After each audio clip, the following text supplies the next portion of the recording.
கர்த்தருடைய நாமத்துக்கு மகிமை உண்டாகட்டும். ஆண்டவர் எங்களை நடத்தினார், கர்த்தர் எங்களை போஷித்தார், கர்த்தர் எங்களை காப்பாற்றினார். ஆண்டவர் எங்களுக்கு நல்லவராக இருந்தார், ரொம்ப ரொம்ப நல்லவராக இருந்தார். அதை உள்ளத்தின் ஆழத்திலிருந்து சொல்ல முடியும். எங்கள் வாழ்க்கையில் ஒருத்தர் நல்லவர்னா இயேசு ஒருவர் மட்டும்தான். ஆமே, உறவுகளை விட, சொந்த பந்தங்களை விட, ஆமாம், அதிகமாக நேசிக்கிற ஒரே ஒரு நபர்னா இயேசு ஒருவர் மாத்திரம் தான். ஆமே, அவருக்காக தொடர்ந்து உழைக்க கிருபையும் பலனையும் ஜீவனையும் ஆண்டவர் எனக்கும் குடும்பத்துக்கும் ஆண்டவர் தருவாராக. உடைய ஜெபங்கள் எங்களை நினைங்க. நீங்கள் ஆர்வத்தோட வார்த்தையின் மேலே கவனமாக இருப்பீங்கன்னா ஆண்டவர் ஒரு வார்த்தை ஆகிலும் உங்களோட என்ன செய்வார்? நிச்சயமாக பேசுவார். வாசிக்கலாம். புதிய ஏற்பாட்டு புஸ்தகத்தை திருப்பிக் கொள்வோம். எபிரேயர் புஸ்தகம் 10ஆம் அதிகாரம், எபிரேயர் 10ஆம் அதிகாரம் 21ஆம் வசனத்தை ஒருவர் வாசிக்க கேட்போம். எபிரேயர் 10ஆம் அதிகாரம் 21ஆம் வசனம். தேவனுடைய வீட்டின் மேல் அதிகாரியான மகா ஆசாரியர் நமக்கு ஒருவர் இருக்கிறபடினாலும். ஒரு அல்லேலூயா சொல்லுங்க. நான் வாசித்த அருமையான இந்த வேத பகுதி கொஞ்சம் புரியாதது மாதிரியே இருக்கும். பாஸ்டர், இருக்கிறபடினாலும் தான் அங்கே போய் என்ன செஞ்சிருக்கு, போட்டிருக்கு. அப்போ அது கொஞ்சம் மறைபொருளாகவே அங்கே இருக்குது அப்படின்னு சிலர் நினைக்கலாம், சிலர் புரிந்து கொள்ளலாம். தேவனுடைய வீட்டின் மேல் அதிகாரியான மகா ஆசாரிய நமக்கு ஒருவர் இருக்கிறபடினாலும். இந்த வார்த்தையை நான் வாசித்த போது கர்த்தர் என்னோட பேசினார். இதற்கு ஒரு தலைப்பாண்டவர் கொடுத்தார். என்ன தலைப்புனா, ஒருவர் இருக்கிறார். சொல்லுங்க, ஒருவர் இருக்கிறார். பக்கத்தில் இருக்கவங்கள கை கொடுத்து சொல்லுங்க, உங்களுக்கும் எனக்கும் ஒருவர் இருக்கிறார். அல்லேலூயா. ஒருவேளை நீங்க நினைக்கலாம், அந்த ஒருவர் யாரு? அந்த ஒருவர் யாரு? ஒருவர் யாரு? இன்னைக்கு பார்த்தீங்கன்னா சிலர் சில பிரச்சனையில, பல போராட்டத்தில் இருக்கும்போது சிலவங்க சோர்ந்து போயிடுவாங்க. அப்போ ஒருத்தவங்க சொல்லுவாங்க, ஏன் கவலைப்படுத, நமக்கு ஒருத்தர் இருக்கிறார், அவர் எல்லாத்தையும் என்ன செஞ்சுக்கிடுவார். அவங்க யாரை சொல்லுவாங்கன்னா, உலகத்தில் ஒரு மனுஷனை என்ன செய்வாங்க, சொல்லுவாங்க. ஆனால் இன்னைக்கு கர்த்தருடைய வார்த்தை நமக்கு நேராக வருது. நம்ம எல்லா சூழ்நிலையிலும் நமக்கு உதவி செய்கிற ஒருவர் இருக்கிறார். எத்தனை பேர் ஆமேன்னு சொல்றீங்க? அல்லேலூயா. ஆண்டவருடைய நாமத்துக்கு மகிமை உண்டாகட்டும். ஒரு கதையோட நான் ஆரம்பிக்க விரும்புகிறேன். ஒரு நல்ல ஜெபிக்கிற ஒரு மனிதன் ஒரு நாள் தூங்கிக்கிட்டு இருந்தானா. கவனிங்க. என்ன பாச தூக்கத்திலேருந்து ஆரம்பிக்கீங்க? கவனிங்க. தூங்கிக்கிட்டு இருந்தானா. அப்போ அவன் ஒரு கனவு கண்டான். ஒரு சொப்பனன்னு வச்சுக்கோங்களேன். அந்த சொப்பனத்தில் அவன் கடந்து வந்த பாதையை திரும்பி பார்க்குறான். அவனுடைய வாழ்க்கையில் கடந்து வந்த பாதைகளை என்ன செய்யறான்? திரும்பி பார்க்குறான். பார்த்தா அவன் கடந்து வந்த பாதைகள் ஒரு மணல் பரப்பப்பட்ட ஒரு சூழ்நிலையை போல அந்த பாதைகள் தெரியுது. அப்போ அதை உன்னிப்பா கவனிக்கும் போது அவனுடைய வாழ்க்கையில சந்தோஷத்தின் அனுபவங்கள் பார்க்குறான், இன்னொரு பக்கம் துக்கத்தின் அனுபவத்தை பார்க்குறான். இப்போ சந்தோஷத்தின் அனுபவத்தை பார்க்கும்போது பார்த்தீங்கன்னா அந்த மணல்ல 2 கால் தடங்கள் தெரியுது. 2 கால் தடங்கள் தெரியுது. அதை பார்த்தோன்னே அவனுக்கு ரொம்ப சந்தோஷமா இருக்கு. அப்போ அவன் உள்ளத்துல தெரிஞ்சுக்கிட்டான், இது ஒரு பாதம் யாருக்குள்ளது, ஒரு கால் தடம் ஏங்குள்ளது, இன்னொரு கால் தடம் யாருக்குள்ளது, ஆண்டவருடையது அப்படின்னு நினைச்சிட்டு ரொம்ப சந்தோஷப்பட்டான். ஆண்டவரே, சந்தோஷத்தின் நாட்கள்ல என் கூட எவ்வளோ நீங்க இருந்திருக்கீங்க, நீங்க இருந்ததுனால தான் இதெல்லாம் சாத்தியமாச்சு, அந்த சந்தோஷத்தை கொடுத்தது யார் தான், நீங்க தான் ஆண்டவரேன்னு சொல்லி ரொம்ப சந்தோஷப்பட்டான். இப்ப அடுத்த பாதையை பார்க்கறான். வாழ்க்கையில என்னெல்லாம் வரும்? சந்தோஷம் மட்டும்தான் இருக்குமா? சந்தோஷமும் இருக்கும், துக்கமும் இருக்கும். இப்ப துக்கத்தின் பாதையை பார்க்கறான். நான் சொன்னேன் ஏற்கனவே, அவன் எதை பார்க்கறான்? கடந்து வந்த பாதையை பார்க்கறான். இப்ப துக்கத்தை பார்க்கும்போது ஒரு கால் தடம் தான் இருக்கு, ஒரு கால் தடம் இல்ல. உடனே இவன் நினைக்கிறான், அந்த ஒண்ணு யார் தான்? நான் தான். ஆண்டவரே, ஏன் ஆண்டவரே, சந்தோஷத்துல என் கூட வந்தீங்க, ஆனா இந்த துக்கத்துல நான் மட்டுமா நடந்து வந்திருக்கேன், நான் மட்டுமா அதை நான் அனுபவிச்சிருக்கேன், நான் மட்டுமா இதை நான் என் வாழ்க்கையில வச்சிருந்திருக்கிறேன், நான் மட்டுமா அதை கடந்து வந்திருக்கிறேன் அப்படின்னு நினைச்சு ஆண்டவர்கிட்ட சொன்னா, நான் புலம்புனான், ஆண்டவரே என் துக்கத்துல ஏன் ஆண்டவரே என்னை விட்டுட்டீங்க, என் துக்கத்துல ஏன் ஆண்டவரே என்னை கைவிட்டுட்டீங்க அப்படின்னு சொல்லி ஆண்டவரை கேட்கறது போல அந்த உணர்வை அவன் அப்படியே உணர்ந்தான். அப்போ ஒரு சத்தம் அவனுக்கு கேட்டுச்சான், மகனே, இன்பத்தின் காலத்துல, சந்தோஷத்தின் காலத்துல 2 பாதத்தை பார்க்கும்போது நீ என்ன யோசிச்ச? ஒன்னு நானு, இன்னொன்னு நீங்க அப்படின்னு யோசிச்சிய. துக்கத்தின் காரியத்துல அது என்ன ஒன்ன மட்டும் நீ யோசிக்கிற? நான் உனக்கு ஒரு விளக்கம் சொல்லட்டுமா? அது உன் பாதம் கிடையாது, அது என்னுடைய கால் தடம். அப்ப அவன் கேட்டான், அப்பவும் என்ன விட்டுட்டீங்களோ? அப்பவும் என்ன விட்டுட்டீங்களோன்னா ஆண்டவர் சொன்னார், உன்னை தூக்கி என் தோல்லாம் வச்சிருந்தேன், உன்னை என் தோல்ல வச்சிருந்தேன்டா, உன்னை நான் தோல்ல வச்சு சுமந்தேன். நீ காலு கீழே வைக்க கூடாது, துக்கத்துல நீ நடக்க கூடாது, வேதனையில இருக்க கூடாது, கண்ணீரில் இருக்க கூடாது, அவமானத்துல இருக்க கூடாது, உன்னை பரிகசித்த பரிகசத்துல நீ வேதனை படக்கூடாதுன்னு நான் உன்னை தூக்கி என் தோல்ல வச்சிருந்தேன். நடந்தது நான், சுமந்தது நான். ஆண்டவரை பார்த்து நன்றி சொன்னானா, என் கூட நீங்க இருந்தீங்க ஆண்டவரே, துக்கத்துல இருந்தீங்க, இன்பத்துல இருந்தீங்க. என் ஆண்டவர் ஒருவர் தான் எனக்கு கடைசி வரைக்கும். ஒரு ஆமீன் சொல்லுங்களேன். அந்த தேவன் இன்னைக்கு உங்களோட பேசுறாரு, அந்த கர்த்தர் இன்னைக்கு உங்களோட பேசுறாரு. ஒருவர் இருக்கிறார். யார் இருக்கிறா? ஒருவர் இருக்கிறார். அந்த ஒருவர் யாரு கிடையாது? நம்ம சொந்த பந்தம் கிடையாது, நம்ம ரத்த பந்தம் கிடையாது, நம்ம ரொம்ப நேசிக்கிறவங்க கிடையாது. நம்முடைய வாழ்க்கையில மலை போல நம்பிக்கொண்டிருக்கிறோமே அந்த மனிதர்கள் கிடையாது. அவர் இயேசு கிறிஸ்து. சொல்லுங்க, அவர் ஆண்டவராகிய இயேசு கிறிஸ்து. அந்த ஒருவர் இயேசுவா மட்டும்தான் இருக்க முடியும். அந்த ஒருவரா இருக்கிறவர் இயேசு ஒருவருக்கு மட்டும்தான் உரிமை உண்டு. ஒருவேளை உங்க வாழ்க்கையில அந்த ஒருவர் தெரியாம இருக்கலாம், அந்த ஒருவரை நீங்க ஒருவரா நினைச்சு வச்சிருக்கலாம். ஆனா ஆண்டவர் அதை அழிக்க விரும்புறாரு, அதை திருத்த விரும்புறாரு. அது ஆண்டவர் இயேசு ஒருவர் மட்டுமே. அவர் மகா ஆசாரியராய் இருக்கிறாரு. மகா ஆசாரியர்னா யாரு? இந்த உலகத்துல பழைய ஏற்பாட்டு காலத்துல ஆசாரியன் ஒருவர் மாத்திரம்தான். ஆமா, ஆசாரிப்பு கூடாரத்துக்குள்ள போய் நமக்காக வேண்டுதல் பண்ண முடியும், நமக்காக அங்க பலியிட முடியும், நமக்காக பரிந்து பேச முடியும். அப்பேற்பட்ட ஒருவர் தான் நாம் ஆராதிக்கிற ஆண்டவர் இயேசு கிறிஸ்து. அவர் ஒருவர். நீங்க சொல்ல முடியுமா? நமக்காக எந்த மனுஷனும் போய் பேசி நம்முடைய நியாயத்தை விளங்க பண்ண முடியுமா? நமக்காக அந்த ஒருவர் நினைக்கிறமே, அவங்க எல்லா விஷயத்திலும் வந்து நமக்கு உதவியா நின்று நம்ம கரத்தை தூக்கி பிடிச்சு நம்ம காலங்கள்ல உடனா இருக்க முடியுமா? ஒருவர் இருக்கிறாரு, அவர்தான் ஆண்டவராகிய இயேசு கிறிஸ்து. ஆமென் சொல்லுங்க. அல்லேலூயா. ஆண்டவருடைய நாமத்துக்கு மகிமை. அவர்தான் மகா ஆசாரியர். அதான் அந்த வசனம் சொல்லுது, தேவனுடைய வீட்டின் மேல் அதிகாரியான அவர் யாரு? தேவனுடைய வீட்டின் மேல் யாரு? அவர் நமக்கு யாரு? அப்பா. அல்லேலூயா. அவர் அதிகாரி எங்க? அவர் அதிகாரி எங்க? தேவனுடைய வீட்டுல. ஆனா அவர் எனக்கு யாரு? அப்பா. அல்லேலூயா. ஆமா, நீங்க இந்த கதையெல்லாம் கேட்டிருப்பீங்க, இந்த சம்பவத்தை கேட்டிருப்பீங்க. ஒரு ஏரோப்ளேன் பயங்கரமா வானத்துல பறந்து கொண்டு இருந்துச்சான், நிறைய பயணிகள் இருந்தாங்களாம். திடீரென்று அந்த ஏரோப்ளேன்ல கொஞ்சம் பழுது ஏற்பட்டு பயங்கரமா ஆட ஆரம்பிச்சுது. அங்க பயங்கரமா சத்தம்லாம் கேட்க ஆரம்பிச்சுது. இந்த ஏரோப்ளேன் சீக்கிரத்துல விழுந்து என்ன செய்ய போகுது? நொறுங்க போது. பயணிகள் உங்களை என்ன செஞ்சுக்கோங்க, காப்பாத்திக்கோங்கன்னு சொல்லி எல்லாருக்கும் அந்த இன்டிமேஷன் வருது. எல்லாரும் உயிரை கையில பிடிச்சிக்கிட்டு பயந்து மரண பீதியில இருக்கும்போது ஒரு பிள்ளை மட்டும் ரொம்ப கேஷுவலா உட்காந்து என்ன செஞ்சுக்கிட்டு இருந்துச்சான்? விளையாண்டுக்கிட்டு இருந்துச்சான். எல்லாரும் பார்த்துட்டு அந்த பிள்ளைய ஆச்சரியமா பார்த்துட்டு சொன்னாங்களாம், ஏமா உனக்கு உயிர் மேல பயம் இல்லையா?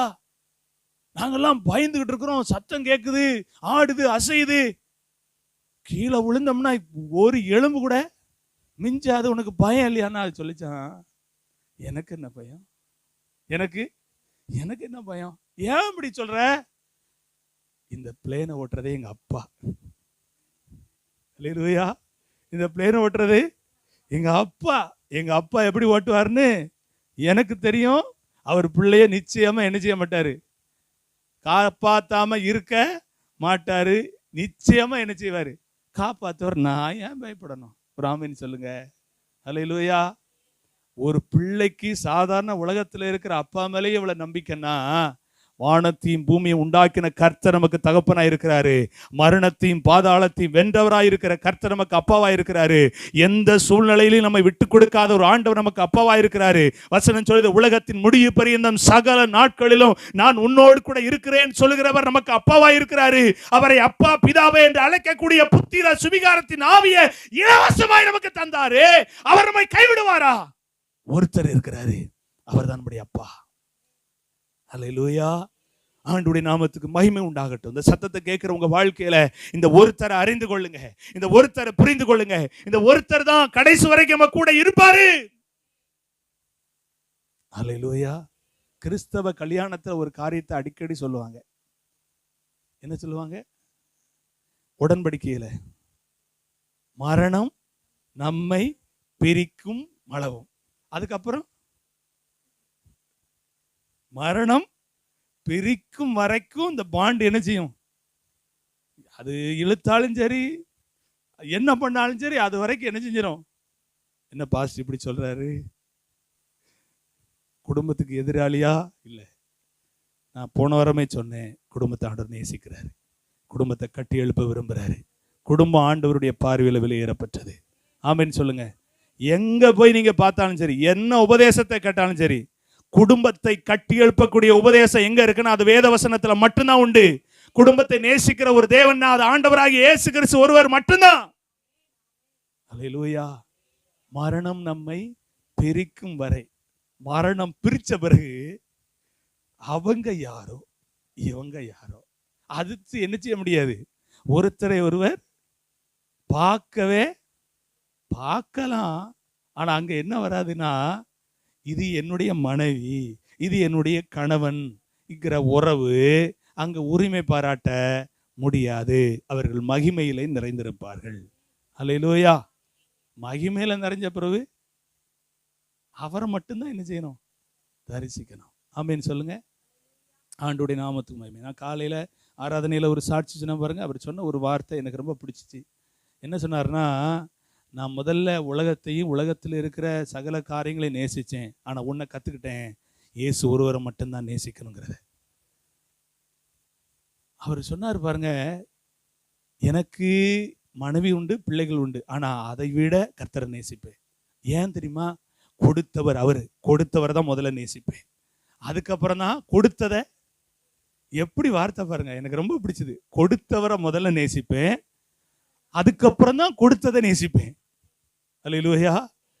அது உண்மையில எனக்கு ரொம்ப ஆச்சரியமா இருந்துச்சு. அழகா பேசுறாரு ஐயா. உண்மையில அந்த வார்த்தையை நம்ம வாழ்க்கையில என்ன செய்யணும்? ருசிக்கணும். ஆமென் சொல்லுங்க. கர்த்தர் ஒருத்தர் இருக்கிறார், அவர் நமக்கு அப்பாவா இருக்கிறார். இப்போ அவர் எப்படிப்பட்டவர் அப்படிங்கிறத இந்த வசனத்தின் மூலமாகவே நாம் அறிந்து கொள்ள கர்த்தர் நமக்கு உதவி செய்வாராக. வாசிக்கலாம்.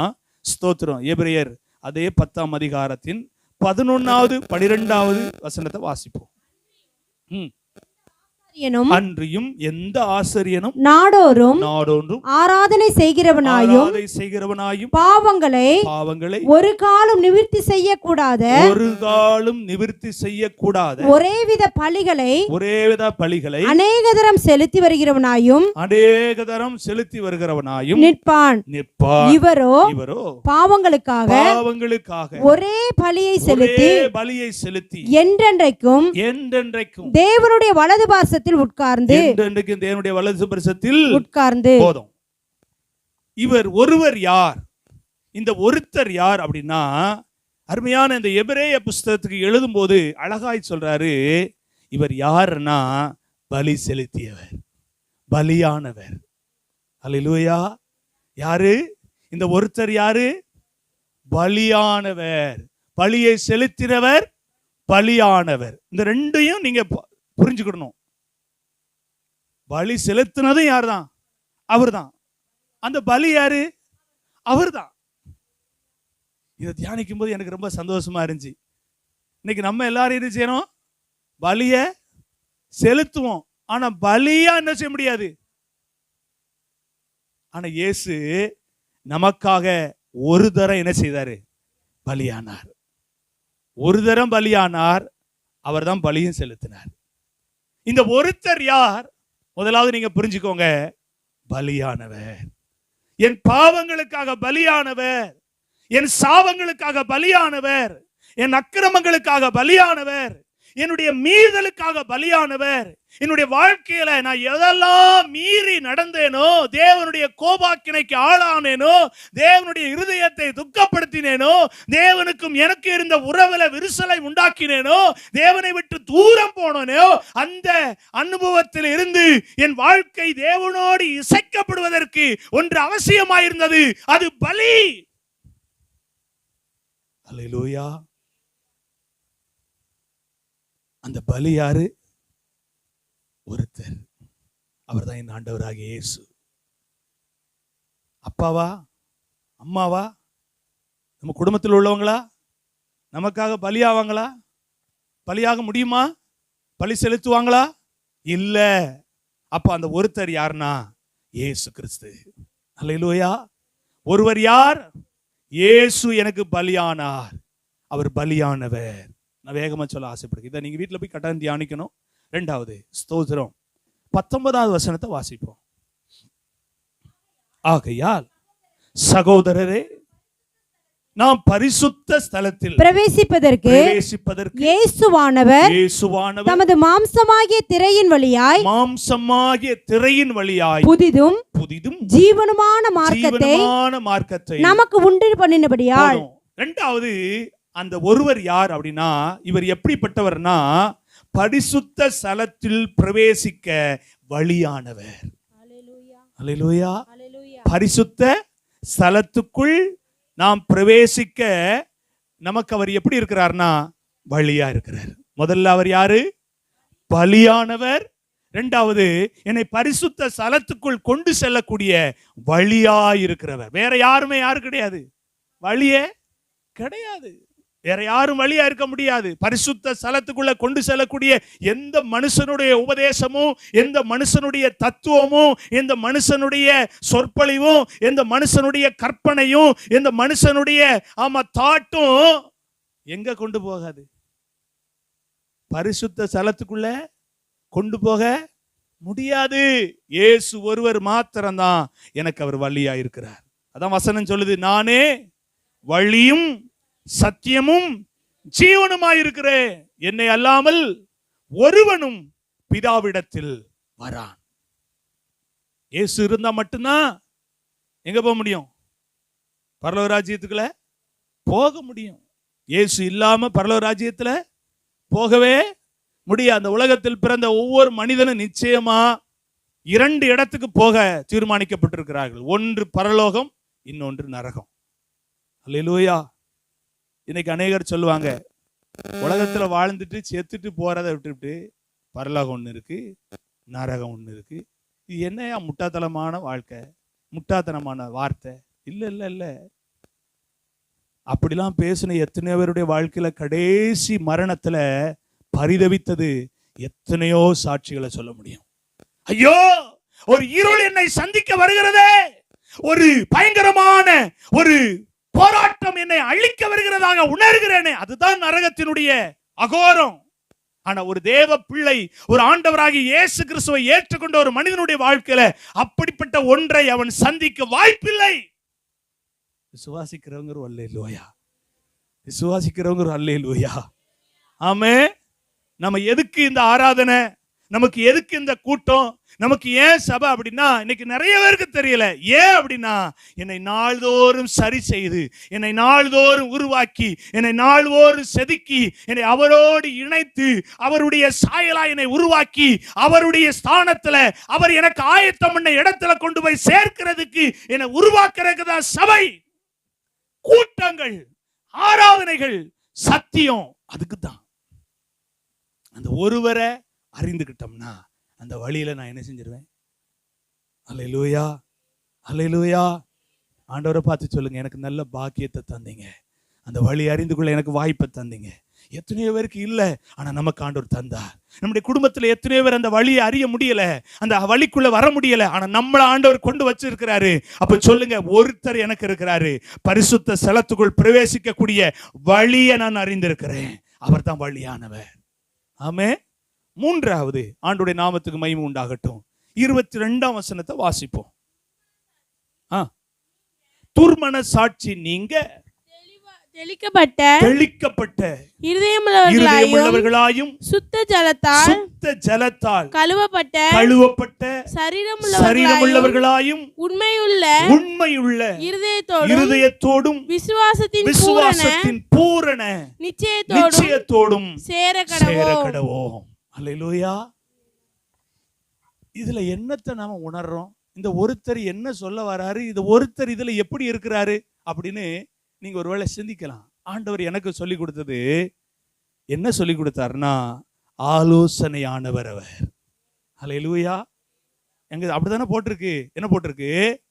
துர்மனசாட்சி நீங்க தெளிக்கப்பட்ட இருதயம் உள்ளவர்களாயும் சுத்த ஜலத்தால் கழுவப்பட்ட சரீரம் உள்ளவர்களாயும் உண்மையுள்ள இருதயத்தோடும் விசுவாசத்தின் பூரண நிச்சயத்தோடும் சேரக்கடவோன்னு சொல்லுகிறவர் யாருன்னா, அந்த ஒருத்தர் யாருன்னா ஆலோசனைக்காரர், ஆலோசனையினான தேவன். ஆமென் சொல்லுங்க. அல்லேலூயா. ஆலோசனையானவர் அந்த ஒருத்தர் யார்? முதலாவது பலியானவர், இரண்டாவது வழியானவர், மூன்றாவது ஆலோசனையானவர். நான் எப்படி வாழணுங்கிற காரியத்தை எனக்கு சொல்லி கொடுக்கிறாரு. உன் வாழ்க்கையில என்ன மாறணும்? துர்மனசாட்சி என்ன செய்யணும்? நீங்கி சுத்த ஜலத்தால் கழுவப்பட்ட உண்மையுள்ள இருதயம் விசுவாசத்தின் பூரண நிச்சயத்தோட நீ என்ன செய்யணும்? சேரக்கடவனும். நீ சேரணும், நீ அவரோடு வரணும்னு ஆண்டவர் நமக்கு ஆலோசனைகளை சொல்றார். அல்லேலூயா. ஆண்டவருடைய நாமத்துக்கு மகிமை உண்டாகட்டும்.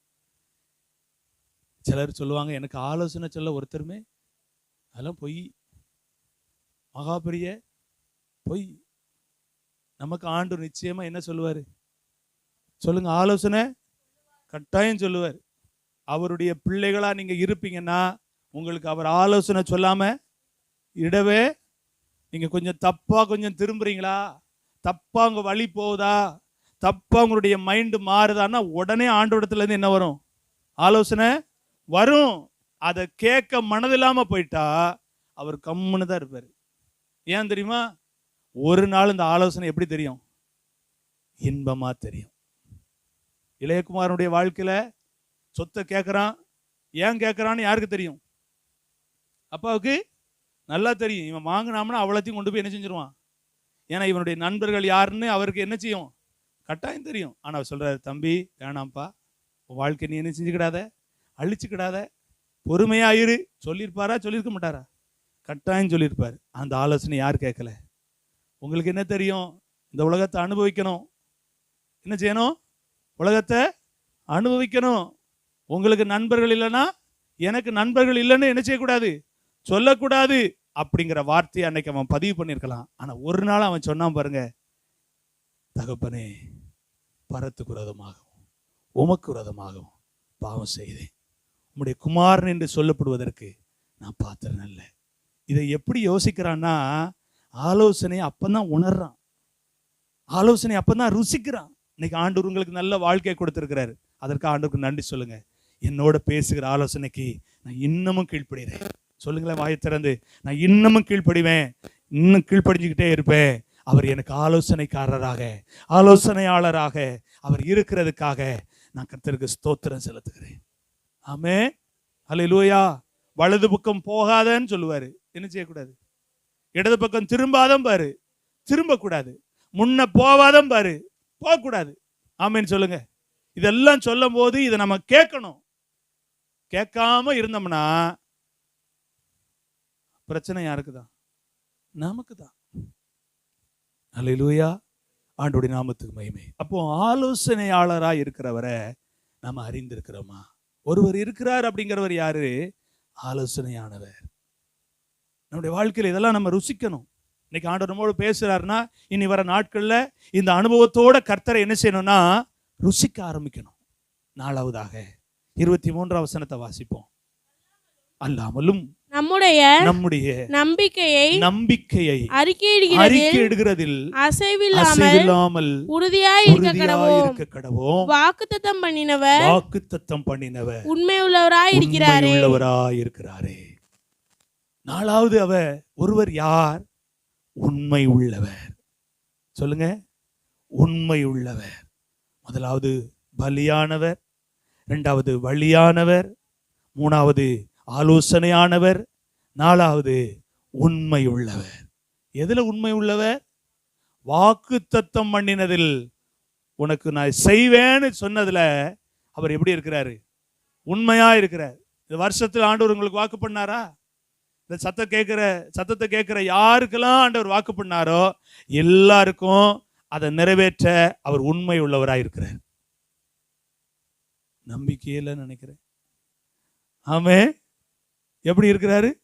உண்மை உள்ளவரா இருக்கிறார். கடந்த வாரம் உண்மையுள்ள மனுஷன் பரிபூர்ண ஆசீர்வாதத்தை பெறுவாங்கிற வார்த்தையை பேசும்போது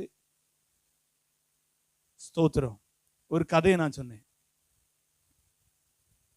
ஒரு விவசாயி நிலத்துல பயிர் செய்கிற இடத்துல ஒரு பை கிடந்துச்சு. அந்த பையை எடுத்து பார்க்கும்போது அதுல நிறைய தங்க காசு இருந்துச்சு.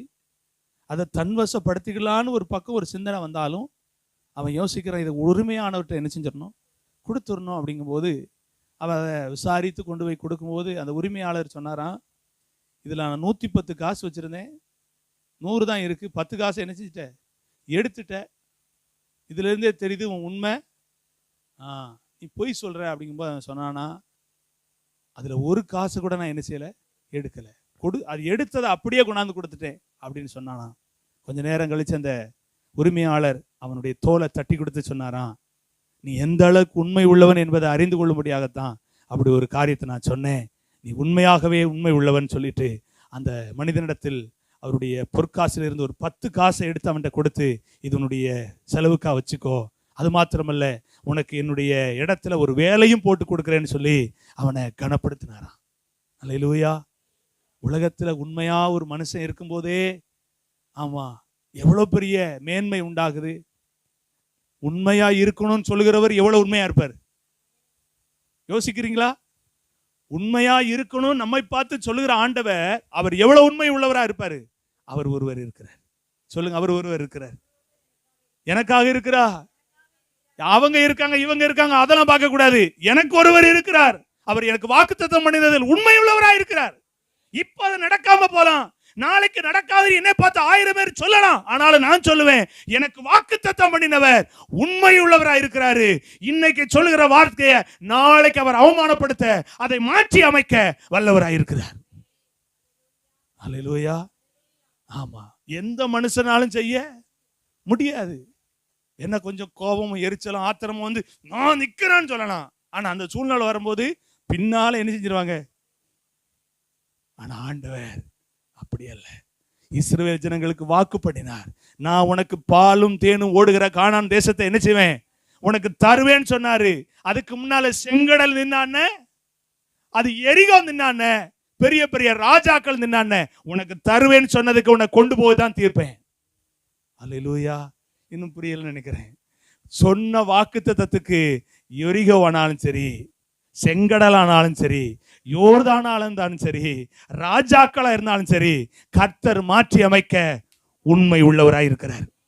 நமக்கு சொல்ல வேண்டியதை சொன்னாரு, தர வேண்டியதை சொன்ன வார்த்தையின்படி தருவாரு. அல்லேலூயா. விசுவாசிக்கிறீங்களா? அல்லேலூயா. ஆண்டவருடைய நாமத்துக்கு மகிமை உண்டாகட்டும். 25ஆம் வசனத்தை வாசிங்க. சபை கூடி வருதலை சிலர் விட்டு விடுகிறது போல நாமும் விட்டு விடாமல் ஒருவருக்கொருவர் புத்தி சொல்ல கடவோம். நாளானது சமீபித்து வருகிறது என்பதை எவ்வளவாய் பார்க்கிறீர்களோ அவ்வளவாய் புத்தி சொல்ல வேண்டும். இது எதுக்கு பாஸ்டர் சம்பந்தமே இல்லாம சொல்றீங்க? இல்ல, இதுல சம்பந்தம் இருக்கு. ஒருவர் இருக்கிறாருன்னு சொன்ன பாருங்க, அந்த ஒருவர் இருக்கிறாரு கடைசி வரைக்கும் சொல்ற நாம அவரை நாம என்ன செய்யணும்னா தரிசிக்க வேண்டிய இடத்துல போய் என்ன செய்யணும், தரிசிக்கணும். சிலர் விட்டு விடுகிறது போல நாம என்ன செஞ்சிடக்கூடாது, விட்டுறக்கூடாது. விட்டுட்டோம்னா ஒருத்தரை உரிமை பாராட்ட முடியாது. அல்லேலூயா. யாரை உரிமை பாராட்ட முடியாது? ஒருத்தரை உரிமை பாராட்ட முடியாது. ஏன்னா அவர் ரொம்ப அக்யூரா பாக்குறவர், அவர் ரொம்ப ஜெனுவலா நம்முடைய வாழ்க்கையை ஹேண்டில் பண்றவ. அவரை போல பர்ஃபெக்டான பர்சன் வேற யாருமே கிடையாது. 10 மணிக்கு ஆராதனைனா 9:45 முன்னாலே அவர் வந்து இருக்கிறாரு. அல்லேலூயா. அவர் எதுக்காக? என் பிள்ளைகள் வருவாங்க, ஆராதிப்பாங்க அப்படின்னு அவர் முன்னக்கூட்டியே மகிழ்ந்தவராக இருக்கிறாரு. அப்ப அந்த ஒருத்தர் இருக்கிறாருன்னு உரிமை பாராட்டணும்னா சிலர் விட்டு விடுகிறது. யாரு? வசனம் சொல்ற மாதிரி நீங்க நல்லா புரிஞ்சுக்கணும். அவர்கள் சிலர் தான். ஆனா இன்னொரு கூட்டம் இருக்கு. அது என்னது? சிலருக்கு அடுத்து எதிர்ப்பதை என்னது சொல்லுங்க? பலர். ஆமேன்னு சொல்லுங்க. அப்போ சிலர் வேணுமா பலர் வேணுமா? பலர் தான் வேணும். அப்ப நீங்க சொல்லணும், பலரை தான் பார்ப்பேன், சிலரை பார்க்க மாட்டேன். ஆமே. சிலர் தான் விட்டு விடுவாங்க. ஆனா பலர் இருக்கிறாங்க, அதை விருதியா பிடிச்சுக்கிடுவாங்க, அதை உறுதியா பிடிச்சுக்கிடுவாங்க. ஆண்டவர் வேணும், அந்த ஒருத்தர் எங்களுக்கு வேணும். அவர் தான் எங்களுக்கு பலியானாரு, அவர் தான் எங்களுக்கு வழியானாரு, அவர் தான் எங்களுக்கு ஆலோசனைக்காரரா இருக்கிறாரு, அவர் தான் உண்மையுள்ளவரா இருக்கிறாரு, அவரை நாங்க விட மாட்டோம் அப்படின்னு பிடிச்சுக்கிட்டீங்கன்னா கர்த்தர் உங்களுக்கு போதுமானவரா இருப்பாரு. ஆமேன்னு சொல்லுங்க. அல்லேலூயா. ஆமா, கர்த்தருடைய நாமத்துக்கு மகிமை. ஒரு மனிதன் ஒரு குளிர் பிரதேசத்துல பயணிச்சுக்கிட்டு இருந்தானா. அவனுடைய கார் திடீர்னு பழுதாயிருச்சு. ஒரு நல்ல காடு, பயங்கரமான குளிர். எந்த மெக்கானிக்கும் என்ன செய்ய முடியாது, அந்த நேரத்துல கூப்பிட்டு அந்த வண்டியை சரி பண்ணி போக முடியாது. அவருக்கு என்ன செய்யனே தெரியல. அவருக்கு ரொம்ப வயதானவர். அவர் அந்த காருக்கு கீழே கூட என்ன நடக்குன்னு கூட பார்க்க முடியாத ஒரு சூழல்ல இருக்கிறவர். அவரு அந்த நேரத்துல தன்னுடைய வாகனத்துல உட்கார்ந்துக்கிட்டே யோசிச்சாராம், இந்த நடுக்காட்டுல நான் மாட்டிக்கிட்டேனே, இந்த வண்டியை சரி பண்ணி கொண்டு போவதற்கு எனக்கு ஒருத்தருமே இல்லையா ஆண்டவரே அப்படின்னாராம். அப்ப அந்த பக்கத்துல நிறைய வாகனங்கள் வர ஆரம்பிச்சுச்சான். இவருக்கு ஒரு சந்தோஷம் வந்துருச்சு. ஏதாவது ஒரு வாகனத்தை என்ன செஞ்சிடலாம், நிறுத்தி ஏதாவது ஒரு மனுஷன் கேட்டோம்னா ஒருத்தராவது எனக்கு என்ன செய்வாங்க, உதவி செய்வாங்கன்னு சொல்லி அவர் வாகனத்தை விட்டு இறங்கினாரு. குளிர், பயங்கர குளிர், அடுங்கிறாரு. ஒவ்வொரு வண்டியா நிற்பாடுறாரு. ஐயா கொஞ்சம் இல்லைங்க, என் வண்டி ரிப்பேர் ஆயிடுச்சு, எனக்கு கொஞ்சம் உதவி செய்யுங்கண்ணா. அட போயா மனுஷன், குளிர் என்ன அடிக்கி, உனக்கு நாங்க இறங்கி உனக்கு உதவி செஞ்சு உனக்கு நாங்க சரிப்படி கொடுத்துட்டு அப்புறம் எங்க வேலைக்கு போகணுமா, போயா அப்படின்னு என்ன செஞ்சாங்க, எல்லாரும் போயிட்டாங்க. பெரிய பெரிய பலசாலிகள், திறமையாளர்கள் எல்லாம் போயிட்டாங்க. சோர்ந்துட்டாரு. ஒருத்தருமே இல்லையான்ட்டு. அப்ப அங்க இருந்து ஒரு பழைய ஒரு லாரி ஒண்ணு வருது. என்ன லாரி? பழைய லாரி வருது. பார்த்துட்டு, பழைய லாரி, இதுல யாருக்கு அப்புறம் பழைய லாரியா இருந்தா ஓட்டுற ஆளு எப்படி இருப்பாரு, பழைய ஆளாத்தான் இருப்பாரு. இவன் நமக்கு என்ன செஞ்சிட போறான்ட்டு வண்டி நிப்பாட்டல. ஆனா வண்டி நின்றுட்டு, ரலையிலையா சொல்லுங்க, வண்டி என்ன செஞ்சுட்டு நின்றுட்டு. என்னன்னு பார்த்தா இறங்கி வராரு. என்னையாச்சு, மேலைங்களையும் பாக்குறாரு. ஆளை பார்த்தா கிழிஞ்ச சட்டை, மூஞ்ச பார்த்தா ஒரு மாதிரி இருக்கு. இவன்கிட்ட போய் என்ன உதவி கேட்க? வண்டி ரிப்பேரு. எப்படி வண்டி ரிப்பேரு? நீ போ. ஐயா இந்த குளிருக்குள்ள எவ்வளவு நேரம் இருக்கீங்க, இருங்கய்யா அப்படின்னு சொல்லிட்டு அந்த பழைய ராலிக்குள்ள கொஞ்சம் ஏறுங்கய்யா அப்படின்னு அவரை ஏற்றி விட்டு உட்கார சொல்லிட்டு படுபுடன்னு கீழே இறங்கி அந்த வண்டிக்கு கீழே குளிருக்குள்ள உள்ள போய் அந்த வண்டியை ரிப்பேர் பண்ணி வண்டியை ஸ்டார்ட் பண்ணி, ஐயா உங்க வண்டி ரெடி ஆயிட்டு நீங்க போங்கண்ணா. இவருக்கு ஆச்சரியம் தாங்க முடியல. எதிர்பார்க்கவே இல்லை இப்படிப்பட்ட ஒரு உதவி நமக்கு கிடைக்கும்னு சொல்லிட்டு உடனே கையில இருந்து பணத்தை கொடுத்து அவரை சந்தோஷப்படுத்திடலான்னு பணத்தை கொடுக்க போனாராம். இந்தாப்பா வச்சுக்கோப்பா அப்படின்னு. அவர் சொன்னாராம், பணம் எனக்கு வேண்டாம், பணம் எனக்கு வேண்டாம். ஏன்பா இந்த காலத்துல பணம் வேணாம்னு சொல்ற முதலாளு நீயாத்தான் இருப்ப, பணம் வேணாமா? அவன் எனக்கு பணம் வேணாம். அவன் சொன்னானா, உங்களுக்கு இப்படி ஒரு கஷ்டம் வரும்போது உங்களுக்கு ஒரு உதவியை ஒருத்தர் செஞ்சார்ல, அது நான் சொல்லி நீங்க நினைக்கிறீங்க. ஆனா தேவன் உதவி செய்ய வச்சாரு. நீங்க யாருக்காவது உதவி தேவைப்படும் போது அவங்களுக்கு நீங்க என்ன செய்யுங்க, உதவியை உதாரணமா செய்யுங்க. அந்த ஒருத்தர் கடவுளாய் உங்கள் மூலமா செய்வாரு. அதை நீங்க செஞ்சாலே போதும், பணம் பெருசு கிடையாதுன்ட்டு போயிட்டு வரேன்ட்டு போயிட்டான். இவர் பிரயாணப்பட்டு அடுத்த ஊருக்கு போனாரு. அப்படியே பிரயாணப்பட்டு போயிட்டே இருந்தாரு. ஒரு மாலை வேலை வந்துச்சு. ஒரு இடத்துல வண்டி நிப்பாட்டி சாப்பிடணும்னு சொல்லி ஒரு ஹோட்டலுக்குள்ள போனாரு. நல்ல வயதார சாப்பிட்டாரு. சாப்பிட்டுட்டு கை கழுவ போகும்போது அங்க ஒரு பெண்மணியை பார்க்குறாரு. அவங்க நிறை மாத கற்பனையா இருக்கிறாங்க. அந்த ஹோட்டல்ல அவங்க வேலை செய்யறாங்க. அவங்களால முடியாத ஒரு சூழல்ல அந்த டேபிளை தொடச்சி அங்க இருக்கிற பாத்திரங்களை கழுவ கொண்டு வந்து வைக்க, இதெல்லாம் பார்த்தோன்னே இவருக்கு அந்த அம்மாவுக்கு ஏதோ ஒரு தேவை, அவங்க ஏதோ கஷ்டத்துல இருக்காங்கன்னு புரிஞ்சோடனே இவருக்கு ஞாபகம் வருது, உதவி செய்யக்கூடிய சூழ்நிலை வரும்போது என்ன செய், உதவி செய், தேவன் ஓ மூலமா அவங்களுக்கு அந்த ஒருவராக கிரியை செய்வார்னோடனே இவர் மனசுல தோணுச்சு. அப்போ அவ எப்படியாவது உதவி செய்யணும்னு சொல்லிட்டு உடனே சாப்பிட்டு கையை கழிட்டு அந்த பணம் கொடுக்க போகும்போது அந்த அவர் உணவு அருந்தின உணவுக்கு அதிகமாக 10 மடங்கு சேர்த்து உணவை, அந்த காசை அந்த டேபிள்ல என்ன செஞ்சிட்டாரு, அந்த பெண்மணி எடுக்கும்படி வச்சுட்டு அவரு போனாரு. அப்போ அந்த அம்மா ஐயா ஐயா இருங்க இருங்க இருங்க அப்படின்ட்டு அந்த அங்கிருந்து வந்தாங்க. உடனே ஐயா நீங்க நிறைய காசு கொடுத்துருக்கீங்க, நீங்க சாப்பிட்டதுக்கு மேல காசு இருக்குன்னு அவர் சொன்னாராம், உனக்கு ஏதோ ஒரு தேவைங்கிறத எனக்கு உணர முடியுது, உன் தேவைகளை நீ சந்திப்பதற்காக என்ன அனுப்பியிருக்கிறாரு, உன் தேவை என்ன இருந்தாலும் அதை நீ என்ன செஞ்சுக்கோ, இதை வச்சு சமாளிச்சுக்கோ அப்படின்னு சொல்லிட்டு அவர் போயிட்டார். அந்த அம்மாவுக்குன்னா சந்தோஷம் தாங்க முடியல. அந்த நிறை மாத கற்பனையா இருக்கிற அவங்களுக்கு அவ்வளவு சந்தோஷம். உடனே மாலையில அவங்க வீட்டுக்கு போனாங்க. அவங்க கணவர் வீட்டுல படுத்திருந்தாரு, முடியாதவரா படுத்திருந்தாரு, ஏதோ ஒரு பிரச்சனை படுத்திருந்தாரு. அவர்கிட்ட போய் சொன்னானா, இன்னைக்கு நான் வேலையை செஞ்சேன், எனக்கு இன்னைக்கு நிறைய காசு கிடைச்சு. எப்படி கிடைச்சிச்சு அப்படின்னா அந்த விவரத்தை சொன்னாங்க. உடனே அவர் ரொம்ப சந்தோஷம். அப்ப நம்ம கடன்களை என்ன செஞ்சிடலாம், அடைச்சிடலாம், இதை வச்சு நம்ம குடும்பத்தை கொஞ்சம் நம்ம ஓட்டிக்கலாம் அப்படின்னு சொன்ன அந்த நபர் யார் தெரியுமா, அந்த லாரி டிரைவர். அந்த லாரி டிரைவர் அல்லேலூயா. எங்க இருந்து வருது பாருங்க உதவி, சர்க்கிள்ங்க, சர்க்கிள். நான் நிச்சயமா தேவனுடைய சமூகத்துல உணர்வுபூர்வமா சொல்றேன், நீங்க தேவனுடைய பிள்ளையா, தேவன் உங்களுக்குள் இருக்கிறவரா, பலியானவரா, வழியானவரா, ஆலோசனையானவரா, உண்மை உள்ளவரா உங்களுக்குள்ள இருப்பார்னா உங்களுக்கு மட்டும் உதவி இல்லை, உங்களை கொண்டு அநேகருக்கு உதவி செய்யக்கூடிய தேவனாக அந்த ஒருத்தர் கிரியை செய்வாரு. உங்களுக்கு உதவி செய்கிறாரு, உங்களை கொண்டு அநேகருக்கு உதவி செய்யக்கூடிய வல்லவரா இருக்கிறாரு. நான் அனுபவிக்கிறேன், நான் அனுபவிக்கிறத அநேகருக்கு சொல்றேன். நான் ஒரு சின்ன பையனுக்கு ஒரு லிப்ட் கொடுத்தாலும் நான் சொல்லுவேன், நான் உனக்கு உதவி செய்யறேன்னா, உனக்கு உதவி செய்யக்கூடிய ஒரு சூழ்நிலை வரும்போது நீ உதவி செய், உன் ஆண்டவர் நேசிக்கிறார். அது என்ன பாதை நினைக்கிறீங்க, இயேசுவை உள்ளத்துல வைக்கிற பாதை. அந்த மனுஷன் நிச்சயமா நல்லவனா மாறுவான், சுயநலம் இல்லாதவனா மாறுவான். அவன் உள்ளத்துல இருந்த அது உதவி உண்மையா என்ன செய்யும், வரும். இந்த வார்த்தையை கேட்கிற அன்பானவர்களே, கண்களை மூடி தேவ சமூகத்துல ஜெபிப்போம், கர்த்தரை மகிமைப்படுத்தி சொல்லுவோம்.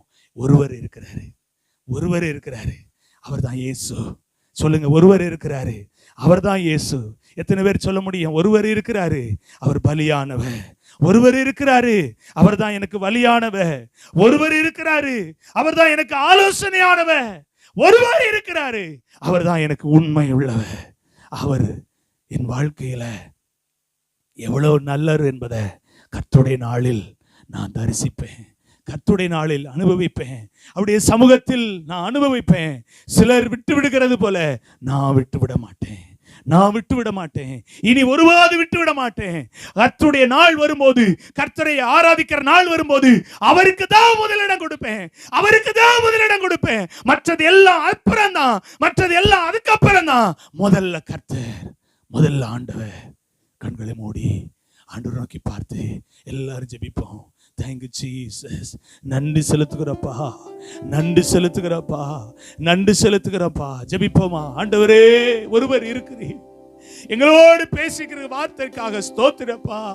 ஒருவர் இருக்கிறார். பல நாள் கேள்விக்கு இன்னைக்கு ஒரு பதில் உண்டு. அந்த ஒருவர் யார்? வேற யாரும் இல்ல, அவர்தான் இயேசு.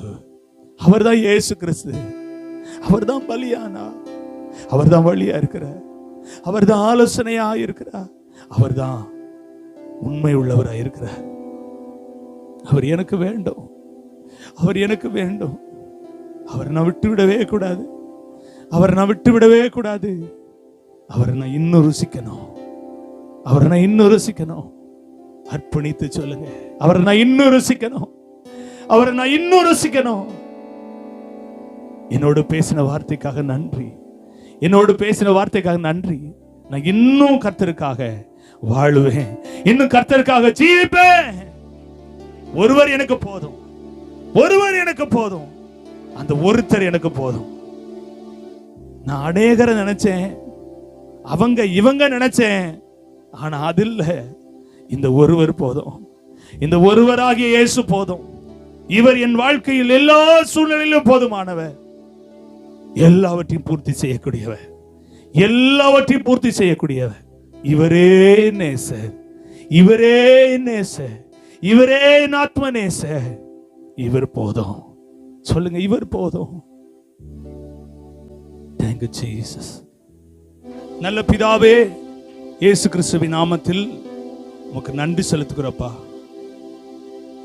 மாதத்தின் முதல் நாள், கர்த்தருடைய நாள், வாக்குத்தத்தத்தை பெற்றுக்கூடிய நாள், திருவிருந்து பந்தியை ஆசரிக்கிற ஒரு நாளாய் எங்கள் தேவன் எங்களுக்கு தந்தீர். எனக்கு நடந்த 3 ஆராதனைகளை எங்களுக்கு ஆசீர்வதித்து தந்தீர். எங்களை பங்கு கொள்ள கிருபை பாராட்டினீர். அந்த எல்லா பிள்ளைகளுக்காக ஸ்தோத்திரம். அந்த பந்தியில் கலந்து கொண்ட நம்முடைய பிள்ளைகள் எல்லா விதத்திலும் ஆஸ்வதிக்கப்பட்டவர்களா நம்முடைய பிள்ளைகள் காணப்படும்படி கர்த்தர் கிருபை பாராட்டுங்க. அந்த எல்லாரையும் ஆசீர்வதிக்கிறேன். கிருபையின் தேவன் தொடர்ந்து நடத்துங்க. கேட்ட வார்த்தையின்படி ஒருவர் இருக்கிறார்.